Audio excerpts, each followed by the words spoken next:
Hello creatives, I hope everyone is doing wonderful. Today I want to show you my very first ever diorama. This one comes with just a little bit of a story. I have this piece here, which was a haunted house, along with the tree behind it, that came from the channel Shack Attacks that Jen Schachter runs. I saw her design there and just absolutely loved the design. It was a laser cut. You could purchase from her and just laser cut it, print it out, put it together. Well, I did that, and then I thought, it really needs a good paint job.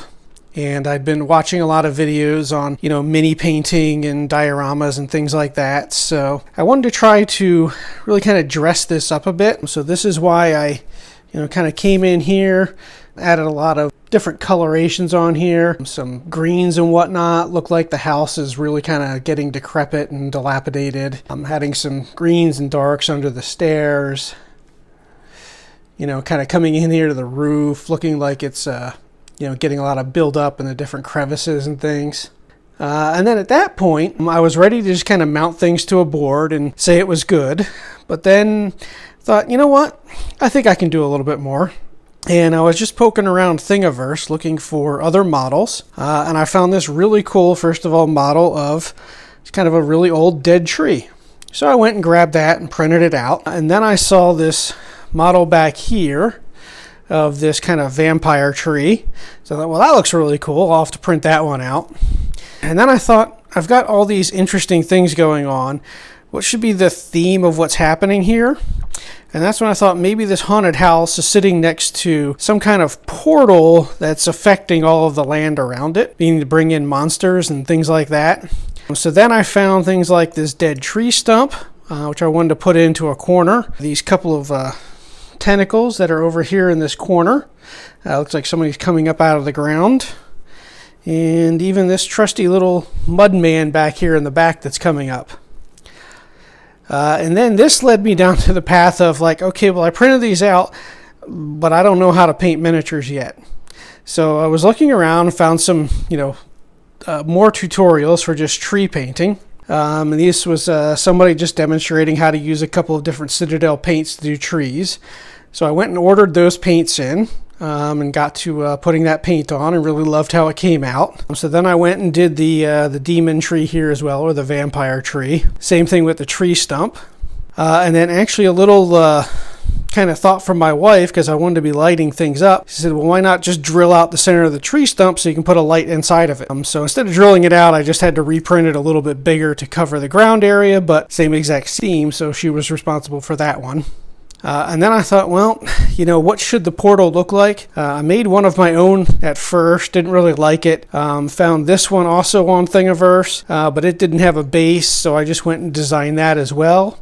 Found this little kind of vampire lady to stick in front as if she's sort of running things around here. She just goes between the portal and the house. And then, of course, I'm going to have to put a base on it. So, got the foam here, just glued it down to a board, and then started coming in with some paints and colorations. I just did kind of a light brown, and then a dark brown, then some greens going around. I kind of went out to the barn, grabbed some old sand and dirt and stuff, came in, dried it out, sifted it out, put that on for a pathway, picked up some of these like kind of mossy, grassy stuff from the local craft store, just glued that down, and then at that point I think I was finally done. So this started in like early October, and then I think I finished it like the week after Christmas. So it went a little bit longer than I had planned on, but hey, at least it's done for next Halloween, right? So I said this original design came from Jen Schachter, and I had sent her a message, and actually, when I showed her the final result, and I had to thank her for that, and I just said, and oh, by the way, you're the reason I went down this path, so thank you very much for that, because you gave me a lot of fun and enjoyment. Some of the things I might want to do for a later iteration of this, maybe take things like the tentacles here, or the mud man in the back, sink them down into the base a little bit more, maybe kind of build up around them so it looks like they're erupting from it a little bit more. Possibly, right now I'm using for lighting are all just these tea lights that are in here, and I have to open, take these off the top to be able to turn them on and off. Same thing with the house I can lift up. So it might be good to actually wire these up to, a single source so that I can turn the whole thing on and off at once. Maybe add some other colorations to it. I think as I looked at it over a couple of weeks, the trees could maybe use a bit of a green on them to show that maybe there's some other, moss and lichen and stuff that's been growing on them. Maybe add a little extra to the house. Inside of the house, there are actually some silhouettes in here that I'll turn the lights off here so you can kind of see what's going on inside the house in a bit. I'll spin it around so you can kind of see it from the back. I think you can even kind of see the bit of a silhouette happening here.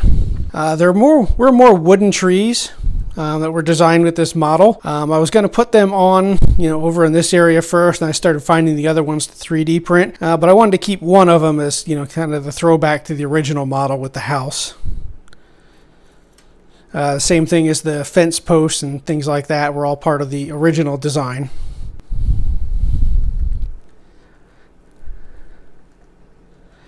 So how about if I turn off the lights here? There we go. I think that looks a little bit nicer. Yes, I might want to brighten the tea light that's here in the tree stump. It's a little hard to see. It's kind of down in there, so unless you're up top looking at it. I just have a color changing one inside the portal. So it just kind of rotates through its colors. And then a couple of the blinking tea lights inside of the house. And now you can kind of see that there's some silhouettes sitting inside the windows. See, yep, there's a few over here on this side. There's one big one in the back. Maybe a creature that came out of the portal got in there. A little bit on the side, some kind of hands trying to reach out and grab. So really, I think this has taken me down a road that I want to keep going and try to keep getting better. There's just so much good instruction out there on making dioramas and, how to get started, how to keep going. And really, it's kind of the sky's the limit when you get into these. You pretty much do whatever you want. Between sculpting foam, 3D printing, plaster of Paris, green stuff, model making supplies, you name it, you can do just about anything you want. So I hope you enjoyed this little walk through my first ever diorama. I didn't really intend this to be a tutorial. I hadn't filmed anything ahead of time. I just thought I'd do this after the fact. Get out there, keep creating. I'm sure I will be doing other videos in the future about the things I make. I'm not just doing dioramas. I like to do 3D mini painting. I do woodworking, some types of crafting, paint, art, other things like that. Just anything to really keep my mind busy when I'm not sitting at my desk at work. Everyone, you have yourselves a great day and stay creative.